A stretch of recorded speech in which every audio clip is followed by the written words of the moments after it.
السلام علیکم ورحمۃ اللہ وبرکاتہ۔ الحمد للہ رب العالمین، والصلاة والسلام علی رسولہ الکریم وعلی آلہ وصحبہ اجمعین، اما بعد۔ ذو الحج کا مہینہ ہمارے مبارک مہینوں میں سے ایک مہینہ ہے کہ اس میں اللہ تعالیٰ نے حج اور قربانی، یہ دو بڑے عمل اس میں جمع فرمائے ہیں۔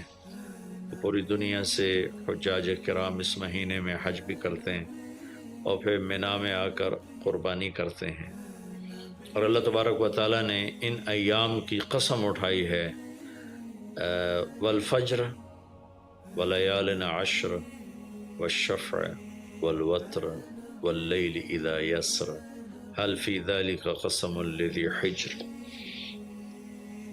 اور کسی دن کی قسم اللہ نے ایسے نہیں اٹھائی، خاص کر اللہ کو عید کے دن کی قسم اٹھائے، یا جمعے کی قسم اٹھائے، یا لیلۃ القدر کی قسم اٹھائے، انا انزلناہ فی لیلۃ القدر وما ادراک ما لیلۃ القدر، یہ گفت فرمائی، خبر دی۔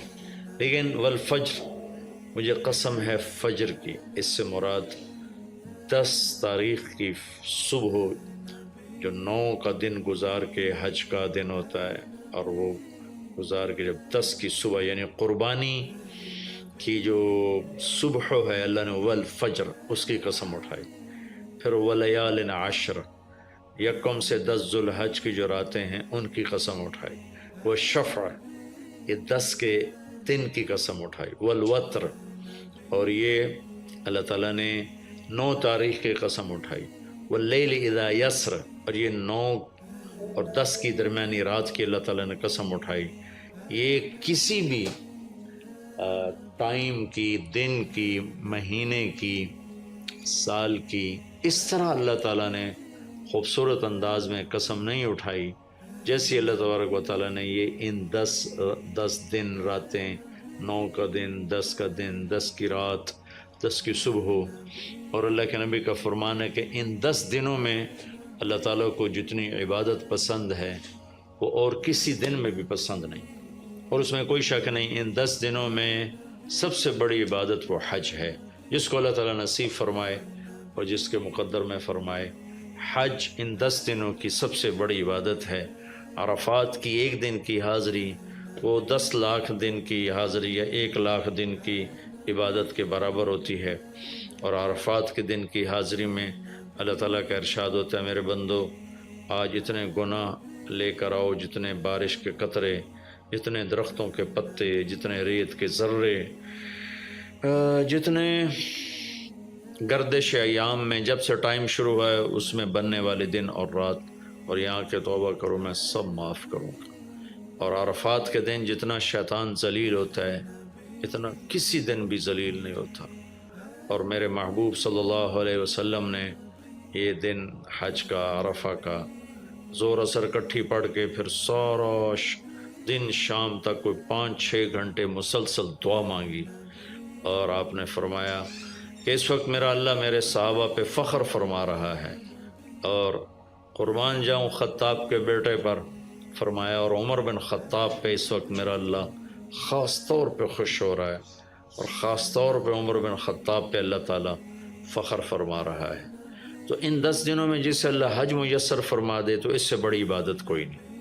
حج میسر نہیں ہے تو پھر ان 10 دنوں میں نومی کا روزہ رکھنا، ان 10 دنوں میں روزے رکھنا، اس میں نوافل کی کثرت، صدقے کی کثرت، پھر قربانی، یہ سارے اعمال ان 10 دنوں میں انتہائی محبوب ہیں، جنہیں اللہ سعادت دے دے حج کی، بار بار جائیں۔ تابعوا بین الحج والعمرہ، حج عمرہ آگے پیچھے کرو، آگے پیچھے کرو۔ ایک بہت بڑا طبقہ ہے جو یہ کہتا ہے کہ ایک دفعہ فرض ہے اس کے بعد کوئی ضروری نہیں۔ میں کب کہتا ہوں کہ ضروری ہے؟ ضروری نہیں ہے، لیکن ضروری کا مطلب فرض نہیں ہے، لیکن اللہ اس کے رسول کو پسند ہے کہ اس کے گھر بار بار آیا جائے، بار بار حاضری دی جائے۔ اللہ کے نبی کو تو آخر عمر میں جا کے موقع ملا، اس کے بعد آپ دنیا سے تشریف لے گئے۔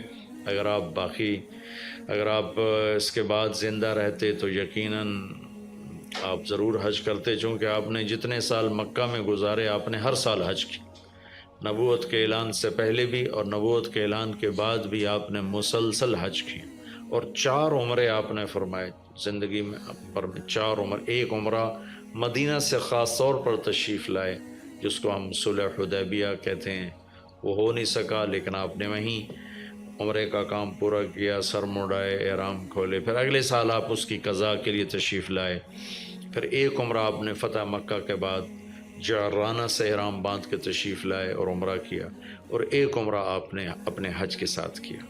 صدیقی دور میں پہلا سال جنگوں میں گزر گیا، دوسرے سال صدیق اکبر اپنے پورے ساتھیوں کے ساتھ حج پہ تشریف لائے، فاروقی دور میں عمر بن خطاب رضی اللہ تعالیٰ 10 سال حکومت کی، 10 سال حج کیا، ہر سال حج پہ تشریف لائے۔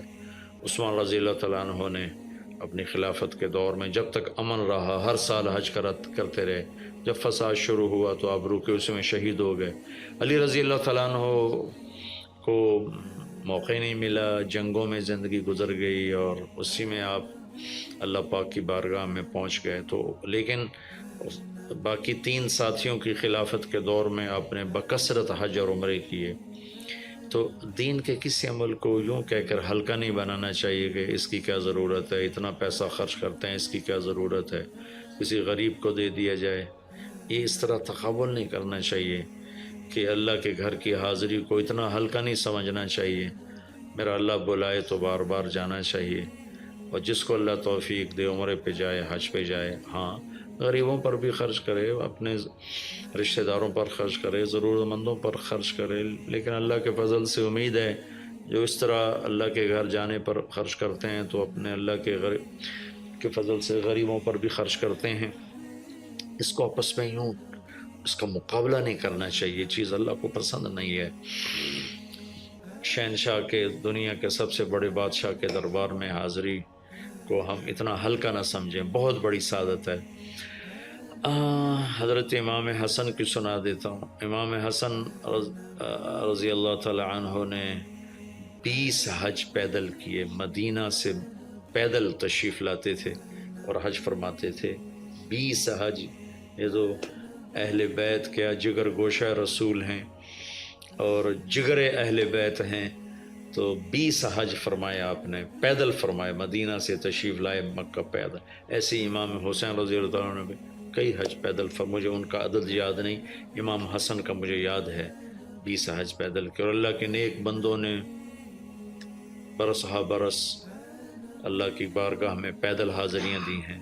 تو ان 10 دنوں میں عبادت کا ذوق بڑھنا چاہیے، نوافل بڑھائے جائیں، ذکر بڑھائے جائے، تلاوت بڑھائی جائے، ہمت ہو تو روزے رکھے جائیں، خاص طور پہ 9 تاریخ کا روزہ پچھلے سال کے سارے گناہ معاف ہو جاتے ہیں، یہ ایک دن کا جو روزہ ہے۔ پھر اس کا دوسرا جو بڑا عمل ہے وہ قربانی ہے، اور یہ قربانی آدم علیہ السلام سے چلی آ رہی۔ وَاتْلُ عَلَيْهِمْ نَبَأَ ابْنَيْ آدَمَ بِالْحَقِّ إِذْ قَرَّبَا قُرْبَانًا فَتُقُبِّلَ مِنْ أَحَدِهِمَا وَلَمْ يُتَقَبَّلْ مِنَ الْآخَرِ۔ اس قربانی کی بنیاد تو آدم علیہ السلام سے پڑی ہے، لیکن ہمیں جو حکم ملا وہ سنت ابیکم ابراہیم، وہ ابراہیم علیہ السلام کی سنت ہے قربانی۔ ایک بہت خوبصورت قصہ ہے اور بہت عجیب و غریب قصہ ہے کہ اللہ پر سب کچھ لگا دینا۔ ایک شخص کو اولاد کے لیے دعا مانگتے مانگتے مانگتے کچھ 60 برس گزر گئے، 65 برس گزر گئے۔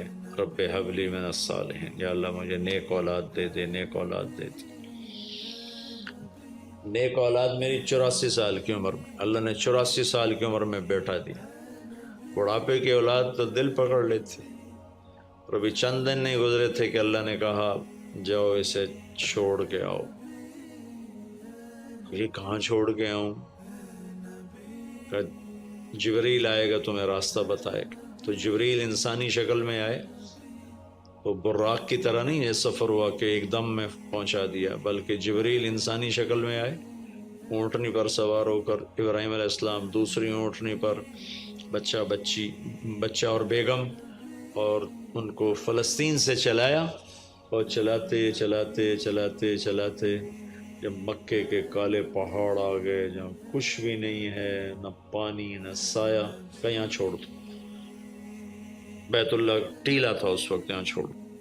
تو ابراہیم علیہ السلام جو آگ میں ڈلتے ہوئے نہیں گھبرائے، یہ بات سنی تو گھبرا کر کہنے لگے یہاں کیسے چھوڑ دوں، یہاں تو کچھ بھی نہیں ہے۔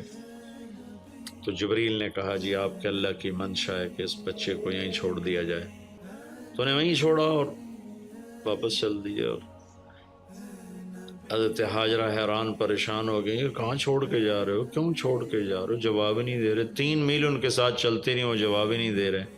3 میل کے بعد ان کو یاد آئی یہ تو اللہ کے نبی ہیں۔ اللہ امرک، ابراہیم کا یہ اللہ کا حکم ہے؟ کہاں اللہ کا حکم ہے، اذن لن یضیعن اللہ، جاؤ پھر اللہ مجھے ضائع نہیں کرے گا۔ اس طرح بنیاد رکھی، بچے کو ایسے جنگل میں چھوڑا۔ جب وہ بڑے ہو گئے تب حکم آیا جاؤ ذبح کرو۔ تو اب آپ کی عمر ہو چکی ہے کوئی 92 سال یا 94 سال، 90+ ہے، 100%۔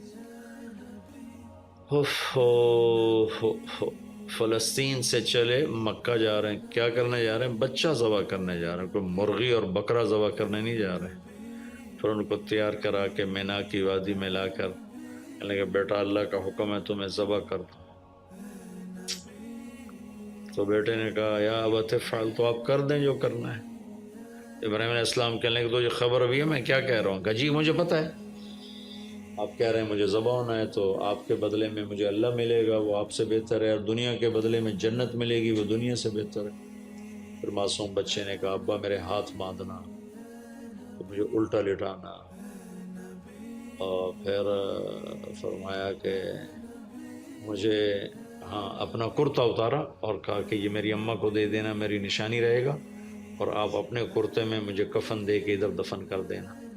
تو ان کے ہاتھ باندھے، پاؤں باندھے، الٹا لٹایا، اپنا گھٹنا رکھا ان کی کمر پر، ان کے سر کے بال اٹھایا تھوڑا سا اوپر کر کے نیچے چھری چلانے کے لیے، ایک ہاتھ میں بال تھے ایک ہاتھ میں چھری تھی، اور یوں آسمان کو دیکھا کہ اللہ تو مجھ سے ناراض ہو گیا ہے کہ اسماعیل کی محبت نے میرے دل میں جگہ پکڑ لی ہے۔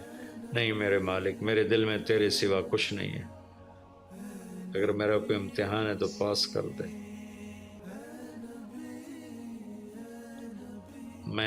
میرے دل میں تیرے سوا کچھ نہیں ہے، اور اگر تم مجھ سے ناراض ہے تو اپنی ناراضگی دور کر دو، چھری چلا دو۔ تو میرے مالک نے اسماعیل کو نکال کر چھترے کو ڈال دیا، چھترا،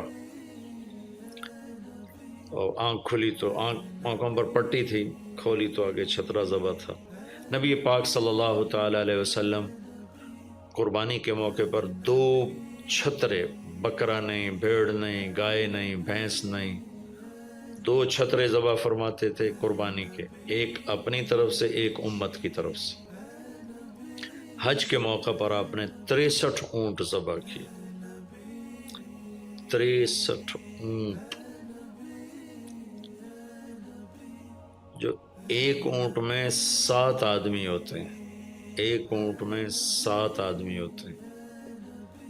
تو کچھ 441 42 441 قربانیاں آپ نے کی اپنی طرف سے، اور مالداروں کو پیغام دیا کہ قربانی خوب کرو۔ لیکن ہمارے ملک میں ایک عجب چیز چل گئی ہے، بیل لے لیا، 20 لاکھ کا بیل لے لیا۔ یہ صرف فخر ہے، ریا ہے، اور بناوٹ ہے، دکھاوا ہے۔ آپ 20 لاکھ کے بکرے خریدیں تاکہ غریبوں کو گوشت پہنچے۔ 20 لاکھ کا ایک بیل لے کے تو آپ نے کون سا سمجھداری کا، عقل مندی کا کام کیا؟ وہ کراچی مجھے لے گئے منڈی میں، تو 5-5 لاکھ کے بکرے کھڑے ہوئے، تو میں تو حیران پریشان ہو گیا، بکرے کی قیمت 5 لاکھ۔ تو وہ جو مالدار لوگ ہیں ان میں ایک مقابلہ بن گیا ہے اور ایک فخر بن گیا جی میں 20 لاکھ دا ذبح کیتا، میں 10 لاکھ دا ذبح کیتا، ہم نے تو بھائی 50 لاکھ کا ذبح کر دیا۔ میں آپ سب بھائیوں کی منت کرتا ہوں، اللہ نے آپ کو رزق دیا ہے تو آپ بیوقوف نہ بنیں، آپ اس کو صحیح خرچ کریں۔ آپ 20 لاکھ کے جانور خریدیں، 20 لاکھ کے آپ بکرے لے لیں، 20 لاکھ کے آپ عام درجے کی گائے لے لیں، آپ بھیڑے لے لیں، آپ اونٹ لے لیں، بیل لے لیں، 20 لاکھ کے بیل لے لیں تو کتنی بڑی قربانی ہوگی اور کتنے غریبوں تک وہ کھانا جائے گا۔ 20 لاکھ کا ایک بیل لے کر آپ نے کیا کمایا؟ کون سی نیکی کمائی آپ؟ تو میں اگر کوئی میری بات پہنچ جاتی ہے کسی ایسے میرے بھائی تک جو ایسا شوقین ہے، یقیناً اس نے اللہ کے لیے بہت بڑا قدم اٹھایا کہ 20 لاکھ خرچ کر دیے ہیں، لیکن تھوڑی سی نادانی سے کام لیا ہے، بلکہ بہت بڑی نادانی سے کام لیا ہے کہ 20 لاکھ صرف 4-5 من 10 من گوشت پہ لگا دیے، جبکہ اس میں سے 1000 من گوشت نکل سکتا تھا اگر وہ 20 لاکھ کے بکرے لے لیتے، 20 لاکھ کی بھیڑیں لے لیتے، چھترے لے لیتے، دمبے لے لیتے، 20 لاکھ کی گائے عام خرید لیتے، وہ بچھڑے لے لیتے، تو کتنے غریبوں تک یہ گوشت چلا جاتا۔ تو یہ میرے ملک میں یا خاص طور پر شہروں میں، کراچی میں تو پاگل ہوئے پڑے ہیں لوگ۔ جو کراچی منڈی انہوں نے دکھائی تو میں حیران پریشان ہو گیا کہ یہ کیا حماقت ہے، نادانی ہے۔ اور پھر ان بیلوں کو وہ پستے کھلا رہے، بادام کھلا رہے، مکھن کھلا رہے، دودھ پلا رہے۔ وہ بیچارہ بیل بھی تھک موٹا ہو، بیچارہ تھک کے کھڑا ہوتا ہے، میں نے جلدی فارغ کرو، ذبح کرو، اس کی جان پھنسی ہوتی ہے۔ تو میں مالدار بھائیوں سے عرض کرتا ہوں کہ ایسی نادانی کے کام نہ کریں، اس قربانی کو اس طرح کریں کہ غریبوں کے لیے یہ ایک دن اللہ نے رکھا ہے تو اس طرح کریں کہ غریبوں کو نفع پہنچے۔